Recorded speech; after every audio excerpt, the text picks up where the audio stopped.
Hello दोस्तों, आप सभी को जय मसीह की। Praise the Lord. आज हम प्रभु यीशु मसीह के एक और उपदेश के बारे बारे में जानेंगे जो उन्होंने अपने लोगों को दिया और उसमें उन्होंने एक दूसरे के लिए एक ऐसा संदेश दिया जो हमारे लिए बहुत ज़रूरी है और हमें जीवन जीने के लिए बहुत ज़रूरी है। जो हमारे अंदर की बुराई को, हमारे अंदर की घृणा को, हमारे अंदर के नेगेटिविटी को निकाल कर बाहर कर देता है। अगर हम इस वचन को यीशु मसीह के नाम में पढ़ें, समझें और यीशु मसीह के लिए हम उसे अपने जीवन में लागू करने का प्रयास करें। तो आज की वीडियो को हम शुरू करते हैं। जैसा कि आप जानते हैं, जब यीशु मसीह ने अपनी सेवकाई स्टार्ट की तो उन्होंने अपनी सेवा करते-करते एक पहाड़ पर गए और वहाँ पर उनके साथ बहुत सारे लोग थे। तो उन्होंने कुछ उपदेश दिए जिसको बाइबल में पहाड़ी उपदेश के नाम से बताया गया है। पहाड़ी उपदेश पर यीशु मसीह ने कई सारे अच्छी बातें बताई, कई सारे, और उन्होंने स्टार्टिंग कैसे किया, आज हम उन्हीं वचनों को जानेंगे। जैसा कि यीशु के पहाड़ी उपदेश में लिखा हुआ है, वह इस भीड़ को देखकर पहाड़ पर चढ़ गया और जब बैठ गया तो उसके चेले उसके पास आए और वह अपना मुंह खोलकर उन्हें यह उपदेश देने लगा। धन्य है वे जो मन के दीन हैं, क्योंकि स्वर्ग का राज्य उन्हीं का है। धन्य है वे जो शोक करते हैं, क्योंकि वे शांति पाएंगे। और धन्य है वे जो नम्र हैं, क्योंकि वे पृथ्वी के अधिकारी होंगे। और धन्य है वे जो धार्मिकता के भूखे हैं और प्यासे हैं, क्योंकि वे तृप्त किए जाएंगे। धन्य है वे जो दयावंत हैं, क्योंकि उन पर दया की जाएगी। धन्य है वे जिनके मन शुद्ध हैं, क्योंकि वे परमेश्वर को देखेंगे। धन्य है वे जो मेल कराने वाले हैं, क्योंकि वे परमेश्वर के पुत्र कहलाएंगे। धन्य है वे जो धार्मिकता के कारण सताए जाते हैं, क्योंकि स्वर्ग का राज्य उन्हीं का है। धन्य है वे, धन्य हो तुम। पहला तो यीशु मसीह ने कहा कि धन्य है वे, धन्य है वे, धन्य है वे। लेकिन यीशु मसीह अब कहते हैं कि धन्य हो तुम, जिसका जिसको मेरे कारण, जैसा लिखा है कि जब मनुष्य मेरे कारण तुम्हारी निंदा करे, सताए, झूठ बोले और तुम्हारा विरोध करे, सब प्रकार की बुरी बातें कहे, तब आनंदित और मगन होना, क्योंकि तुम्हारे लिए स्वर्ग में एक बड़ा प्रतिफल है। इसलिए कि उन्होंने उन भविष्यवक्ताओं को जो तुमसे पहले थे इसी रीति से सताया था। तो परमेश्वर का वचन हमें बहुत डीप मैसेज देता है, जिसमें उन्होंने हमें बताया है कि कैसे एक मनुष्य को अपने अपनी आत्मा को, अपने स्वभाव को, अपनी लाइफ को बनाकर रखना है। उन्होंने कहा कि जो मन के दीन है वे स्वर्ग के राज्य के अधिकारी होंगे। मन के दीन होने का मतलब है कि हम अपने आप को छोटा करें। यीशु मसीह कहता है कि तुम मन के दीन हो जाओ, तुम गरीब हो जाओ। दीन का मतलब गरीब भी होता है। और गरीब का मतलब ये नहीं जिसके पास कुछ ना हो। एक गरीब वो भी होता है जो वो अपने आप को छोटा करता है। पर लोगों की नज़र में वो गरीब है, वो छोटा है, लेकिन परमेश्वर की नज़र में वो सबसे अमीर है और सबसे बड़ा है। जो अपने आप को लोगों की नज़र में छोटा करता है, अपने आप को दीन कर लेता है, अपने आप को सबसे छोटा कर लेता है। यीशु मसीह ने क्या किया? यीशु मसीह तो राजा था। यीशु मसीह एक ऐसा राजा था जो जिसके केवल कहने मात्र से, सोचने मात्र से चीज़ें हो सकती थी। लेकिन उसने अपने चेलों के पैर धोए, उसने कोड़ियों को छुआ। वो ऐसे-ऐसे लोगों के पास गया जिसके पास समाज के लोग और बहुत सारे लोग जाने से कतराते हैं, नहीं जाना चाहते हैं वहाँ पर। यीशु मसीह वहाँ पर गए। वो कोड़ियों के बीच में रहे, उन्होंने कोड़ियों को भी अ, अपने सुसमाचार का एक पात्र बनाया। तो हमारे प्रभु यीशु मसीह राजा होते हुए भी प्रजा से भी सबसे नीचे चला गया। मतलब एक राज्य में सबसे छोटा जो व्यक्ति होता है, वो सबसे छोटा जो व्यक्ति होता है, लोग होता है, उससे भी छोटा वो अपने आप को बना दिया। और इसी का कारण है कि हम उसे आज जानते हैं, हम उसे अपना उद्धारकर्ता मानते हैं। तो परमेश्वर हमारे लिए बहुत ही ज़्यादा ज़रूरी है। जैसा कि लिखा है कि धन्य है वे जो शोक करते हैं, क्योंकि वे शांति पाएँगे। परमेश्वर का वचन कहता है कि वे सभी मनुष्य जो शोक करते हैं, वो शोक इसलिए नहीं करते कि उनके जीवन में उनका लाइफ अच्छा नहीं चल रहा है, उनका कंडीशन अच्छा नहीं है, उनके पास पैसे नहीं है, उसके उनके पास ये नहीं है, उनके पास वो नहीं है, तो इसलिए वो शोक नहीं करते। वो शोक इसलिए करते हैं क्योंकि उनके पाप के कारण परमेश्वर से दूर ना हो जाए। वो शोक इसलिए करते हैं क्योंकि परमेश्वर ने इतना प्रयास किया, इतने लोगों को अपने पास बुलाया, लेकिन वो लोग पाप में गिरकर मर रहे हैं। हम इसलिए शोक करें। हम इसलिए शोक ना करें कि हम परेशानी में हैं। हम शोक इसलिए करें क्योंकि परमेश्वर का कार्य नहीं हो पा रहा है। लोग नहीं कर रहे हैं, हम इसलिए शोक करें। परमेश्वर ने कहा है कि तुम एक-दूसरे से प्रेम रखो, लेकिन आज की दुनिया एकदम मतलबी होती जा रही है। तो ये चीज़ हमें सीख दिखाती है कि हमें इसको सोचकर प्रार्थना करते हुए शोकित होना है। हम हमने हमें हमें हमें अपने आप को नम्र करना है। हमें अपने आप को इतना हमें हमें हमें इस बारे में सोचना पड़ेगा और जब हम सोचेंगे तो हम शोकित ज़रूर होंगे। क्योंकि हम जब सिंपली अगर हमने कोई काम सोच रखा है और हमारे लिए बहुत ज़रूरी है, लेकिन अगर वो काम हमसे ना हो और वो हो ही ना तो फिर हम ज़रूर दुखी होंगे, हम ज़रूर शोकित हो जाएँगे। हम तो ज़रूर शोकित हो जाएँगे क्योंकि वो हमारा काम नहीं हुआ। जैसे अगर हम कहीं काम कर रहे हैं और हम काम कर रहे हैं और हमें मिला है कोई टास्क कि आज मुझे ये काम करना है। अगर मैंने ये काम नहीं किया तो मेरा जॉब चला जाएगा। तो अगर मेरा वो काम अगर नहीं हुआ तो मेरा जॉब चला जाएगा इसलिए हम बहुत ही तगड़े में काम करते हैं। लेकिन जब ये पता चले कि हमारा काम होने वाला है नहीं होगा तो हम दुखी होते हैं। तो हमें इसलिए दुखी नहीं होना है कि हमारा काम नहीं हुआ और वैसे ही हमारा परमेश्वर जिसने हमें काम दिया है, जिसने मनुष्य को कहा है कि जाओ और जाति-जाति के लोगों को मेरा सुसमाचार बताओ और उन्हें मेरा सुसमाचार दो, उन्हें सच्चाई का मार्ग दिखाओ। वो जो गलत काम कर रहे हैं, उन्हें वहाँ से निकाल कर एक अच्छा जीवन दो उन्हें। लेकिन हम लोग क्या कर रहे हैं कि हम लोग अपने लाइफ़ को सँवारने में लगे हुए हैं और ये चीज़ अगर हम कर रहे हैं, तो फिर कहीं न कहीं परमेश्वर का काम तो हम नहीं कर रहे हैं। जब हम परमेश्वर का काम नहीं कर रहे हैं और हम अपने में ही मस्त हैं, तो परमेश्वर का ये वचन कहता है कि तुम शोकित हो। तुम सोचो कि तुम क्या कर रहे हो?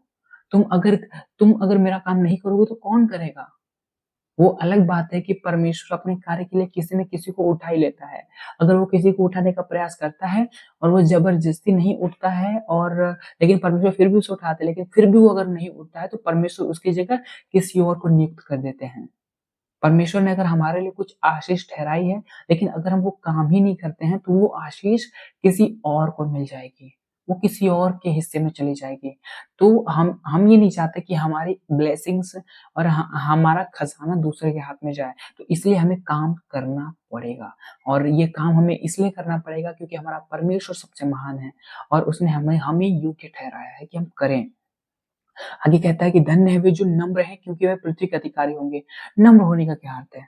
सिंपल दीन होने का अर्थ है कि अपने आप को छोटा करना, लेकिन नम्र होने का अर्थ क्या है? नम्रता। यीशु यीशु नम्र बना। नम्र होने का अर्थ अर्थ ये है कि हम इतने नम्र हो जाएँ कि हम अपने आप को ऐसा बना लें कि हमारी गलती होते हुए भी हम सामने वाले से माफ़ी माँग लें। हमारी गलती ना होते हुए भी हम पर हम उस सामने वाले से माफ़ी माँग लें।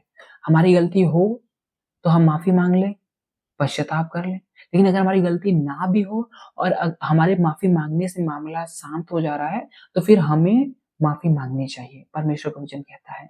और परमेश्वर का वचन ये नहीं कहता है कि अगर कोई गलत कर रहा है तो तुम नम्रता नम्रता का टैग लगाकर अरे हम तो नम्र हैं, अरे हम तो नम्र हैं और हम पाप को होने दें, हम गलत काम को होने दें। तो वहाँ पर ये नम्रता नहीं, हमें हमें अपने आप को मजबूत करके उसके विरोध में खड़ा होना है।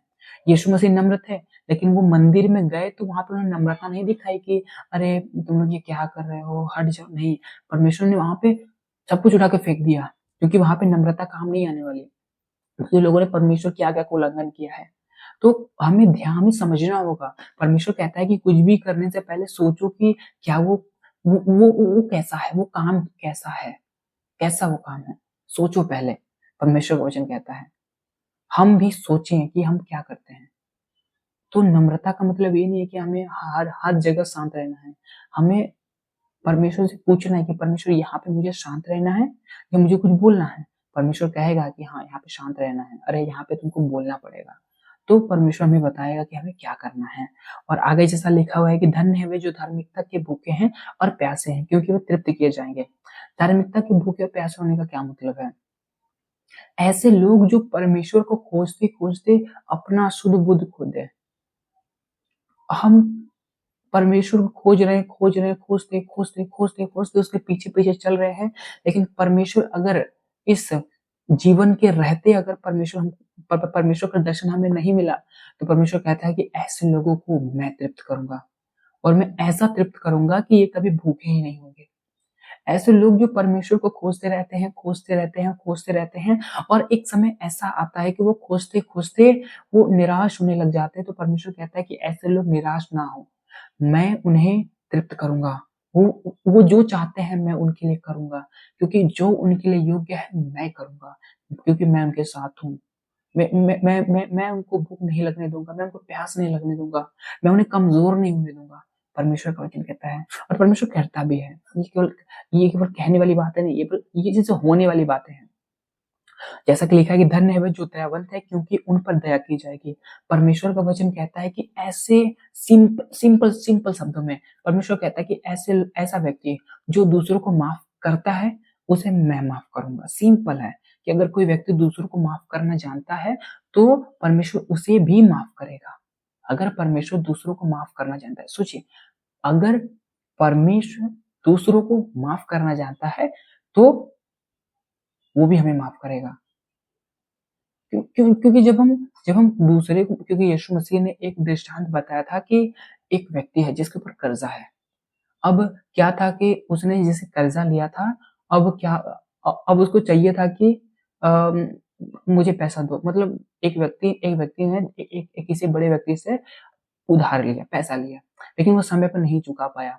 अब जब वो उस धनी व्यक्ति से मिलने गया जिससे उसने पैसा लिया था, तो उसने कहा था कि पैसे मुझे वापस कर दे। लेकिन उसने कहा कि मेरे पास पैसा नहीं है, मैं नहीं दे पाऊँगा, मेरा परिवार ऐसा है वैसा। तो उसके मन में आता है और कहता है कि ठीक है, मैं तुम्हारा कर्जा माफ करता हूँ, तुम मुझे पैसा मत देना। लेकिन जैसे ही वो बाहर निकला, जैसे ही वो व्यक्ति खुशी-खुशी बाहर निकला और उसे एक व्यक्ति मिला। उस दूसरे व्यक्ति ने उस व्यक्ति से, जिसके भी कर्ज़े माफ़ हुए हैं, उससे पैसे लिए थे। अब वो क्या था कि वो उस व्यक्ति से पैसे माँगने लगा। अब जब वो उस व्यक्ति से पैसे माँगने लगा, तो धनी व्यक्ति के सैनिक जो वहाँ पर पहरेदार रहते, जो दास थे, उन लोगों ने ये बात सुन लिया और ये विवाद लेकर उसी धनी व्यक्ति के पास गया। जब उसने देखा कि ये लोगों के बीच में ऐसा-ऐसा बात चल रहा है और उसने कहा कि तुम क्या चाहते हो? तो उसने कहा कि इसने मेरे पैसे लिए हैं, मुझे मेरे पैसे वापस चाहिए, मैं कुछ नहीं जानता। फिर धनी व्यक्ति ने देखा कि अरे ये तो वही व्यक्ति है जिसकी कर्जा मैंने माफ़ किया था। उसने देखा और उसने कहा कि तुम वही हो जिसका कर्जा मैंने माफ़ किया था। हाँ, ठीक है, मैं हूँ।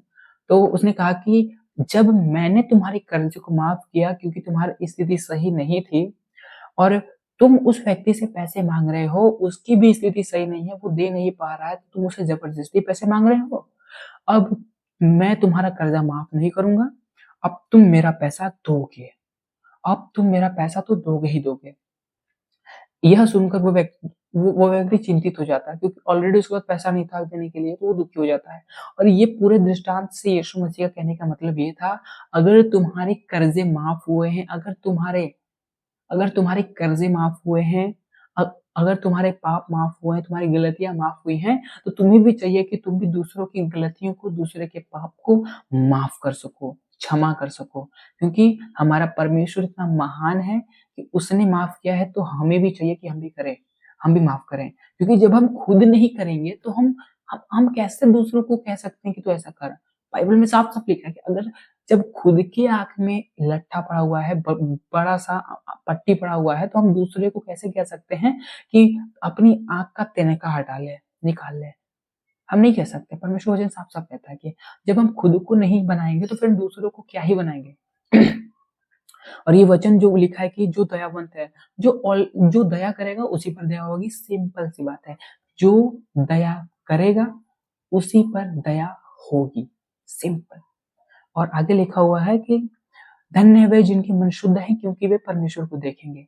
अब इतना सब कुछ करने के बाद, मतलब मन को दीन करो, मन को नम्र करो, शोक में डूब जाओ कि परमेश्वर का काम हो जाए, मतलब ऐसा करो। फिर अपने अंदर दया लाओ, दूसरों पर दया करो। अगर तुम पर दया हुई है, तो दूसरों पर भी तुम भी दया करो। अगर तुम परमेश्वर को खोजी हो, परमेश्वर को खोज रहे हो, तो तुम उन्हें ज़रूर पाओगे। अगर इतना सब कुछ है, मन भी शुद्ध है, तो यहाँ पर साफ-साफ लिखा है कि वो परमेश्वर को देखेंगे, जिनके मन शुद्ध हैं। मन शुद्ध होने का मतलब है कि जिसके अंदर थोड़ी-सी भी बुराई नहीं है। सीधा एग्ज़ाम्पल हमारे प्रभु यीशु मसीह हैं।